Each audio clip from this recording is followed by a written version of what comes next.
ധർമ്മസ്ഥലയിലെ കൂട്ടക്കൊലപാതക വെളിപ്പെടുത്തലിൽ ഇന്ന് 13-ാം പോയിന്റിൽ നടത്തിയ തെരച്ചിലിലും ഒന്നും കണ്ടെത്താനായില്ല.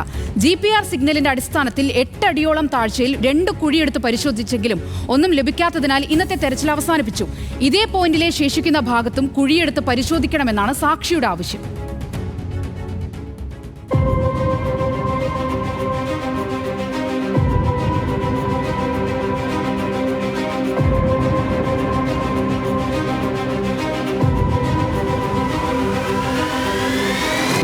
നേത്രാവതി സ്നാനഘട്ടത്തിന് സമീപത്തെ പോയിന്റിൽ രാവിലെ ഗ്രൗണ്ട് പെനിട്രേറ്റിംഗ് റഡാറുമായാണ് അന്വേഷണ സംഘം എത്തിയത്. വിസ്തൃതി കൂടിയ മേഖലയിൽ റഡാർ ഉപയോഗിച്ച് വിശദമായ പരിശോധനയും നടത്തി.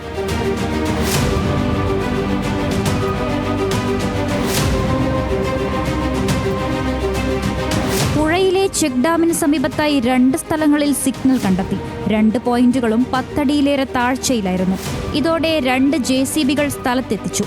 പിന്നീട് ഒരേ സമയം കുഴിച്ചുള്ള പരിശോധന.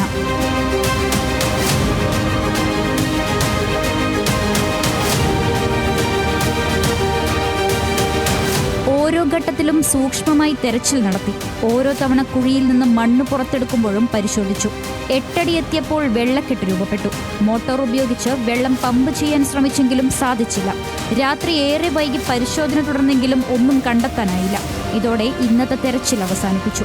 ഇതേ പോയിന്റിലെ ശേഷിക്കുന്ന ഭാഗത്തും കുഴിയെടുത്ത് പരിശോധിക്കണമെന്നാണ് സാക്ഷിയുടെ ആവശ്യം. ഈ കാര്യം നാളെ ചേരുന്ന SIT യോഗത്തിൽ തീരുമാനിക്കും.